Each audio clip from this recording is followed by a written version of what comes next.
Hey guys, it's Zero here with Zero in Gaming, and today we're going to be talking about warding in the top lane, specifically during the laning phase. So first off, we're going to cover the most commonly used gank paths when a jungler is looking to gank the top lane. There are a couple of things to keep in mind, but the main thing that you need to keep track of is the position that you are in the lane. The first one we're going to talk about is if you have a neutral lane. That's where the lane is froze roughly in the middle in this general area here. If the lane is frozen here, then the first ward that makes the most sense to be able to place in the early game is in this bush. You want to go as far down in this bush as possible so that you get the most sight down this way as possible. Second ward we'll talk about is if you're being pushed into your tower and you are on the defensive here, the defensive early ward you can place is actually in this brush back here, right here. What this will do is prevent the jungler from coming up and around and then diving you under your turret while the laner assists them. So if you find yourself being pushed back very far and you know you will not be able to push back out, then it's always a good idea to ward this brush as the first one in order to prevent those dives. The next one we'll talk about is if you find yourself pushing up and pushing into their tower, and that would be the aggressive first ward, which would be here. It prevents a jungler from coming up this way and getting around to gank you. However, the issue with this ward, if you are aggressively pushed, is if they come out around through the river and come up for a gank, you are still going to be vulnerable. Generally, being pushed up that far is not a good idea in the early game unless you can either keep both bushes warded, their jungler takes Scuttle Crab down here for you, or they generally just have an incredibly weak ganker, coupled with the opposing laner not having any CC to really lock you down for those early ganks. A special note to this ward is that I strongly recommend this ward against any long distance gankers, and when I say that I mean champions like Nocturne, Zac, even J4 kind of fits in that category. Anybody that can come at you from a considerable distance, this helps a lot because even if your lane is neutral and you have it frozen here, you're still able to jump this gap and come at you, so having just the river warded is not enough. Another option is to ward the river down here. This will protect you from the river, and it will also protect this jungle entrance if you're worried about the enemy jungler coming in and stealing buffs, as well as give you a little bit of sight in case they're fighting an early Rift Herald. However, if you decide to go with this river ward, you will no longer have sight of this jungle entrance. So you'll be trading a neutral lane sight of this entrance if you're using the normal river ward, or being able to see a more defensive jungle entrance to help protect your jungler as well as the river if you use this ward. This ward is also a good option if you are very concerned about the enemy using lane ganks, where they run down the full length of the lane and then sneak into these brushes to gank you. Normally, that's only going to be a concern if you are pushed into your tower and they have a considerable gap closer. So keep that in mind, that in order for them to pull off a successful lane gank, they will either need a large amount of CC, range CC, or huge gap closers in order to get to you. This just means you need to be paying attention to the champions and the abilities they have of both your enemy laner as well as their jungler. Additionally, if you plan on running teleport and teleporting back to lane in an attempt to get behind the enemy laner and get a kill on them, you are able to ward this brush in the early game as well. If you choose to do so, I would make sure that you ward the brush closest to their side, as well as ward as far back towards the corner of the brush on the enemy side as possible, so that you get the maximum distance and time to close that gap and to really commit to that gank. Next, we're going to talk about pink wards. The pink wards are very similar to the normal gank path wards, except you generally want to put them in more defensible positions in case you need to fight over the pink ward. The first one we're going to talk about is still in this brush, and you still want to get it down as far as you can for the maximum amount of sight, even if you end up fighting over it In a neutral lane, this is a ward you should be able to fight over, or at least get some harass on the enemy or try to kill it. Second pink ward is again the defensive ward position.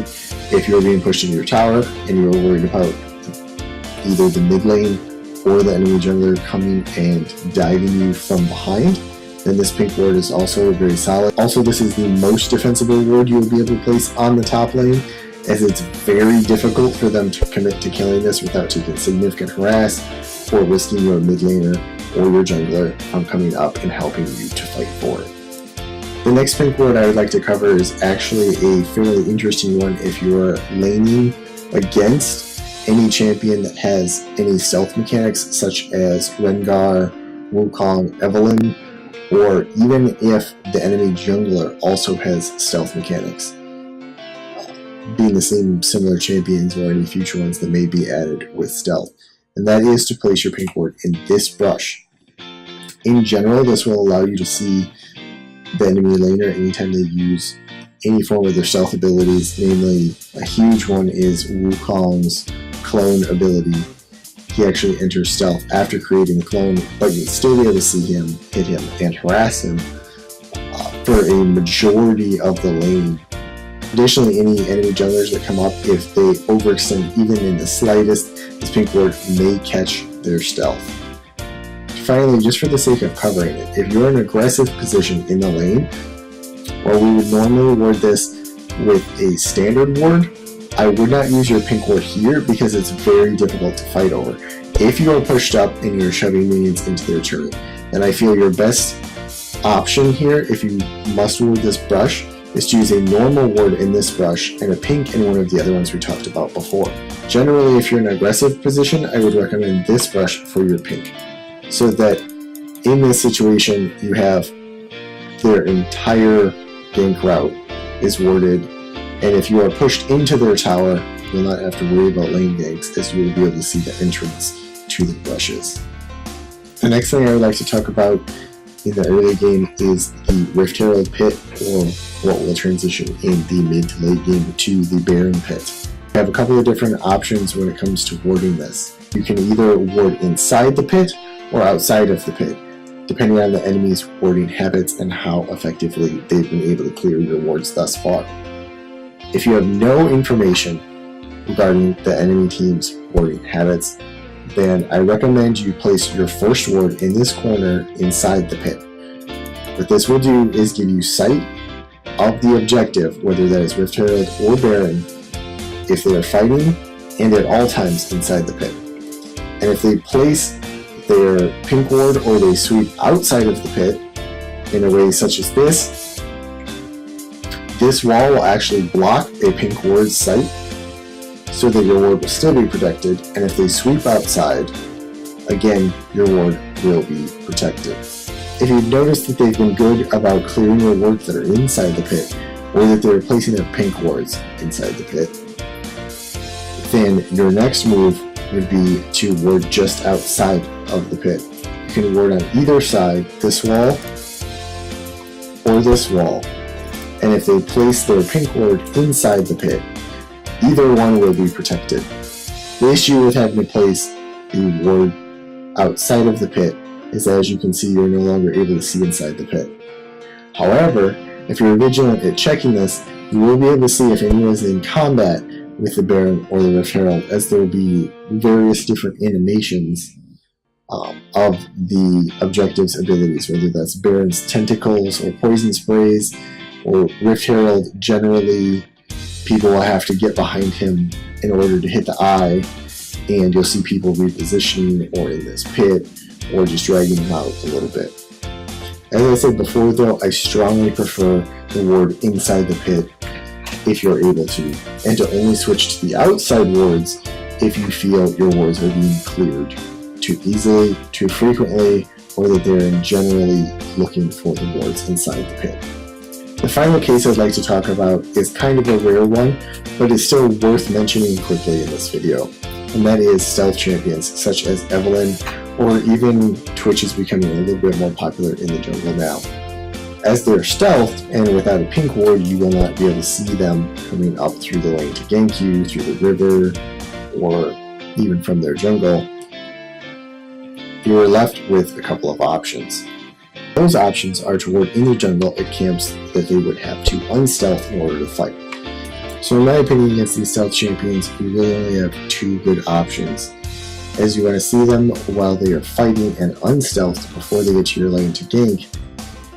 You either can ward here at the golems, which will allow you to see if they go from golems and across through Tri-Brush and then out to gank you, or even up and around this way to gank as well.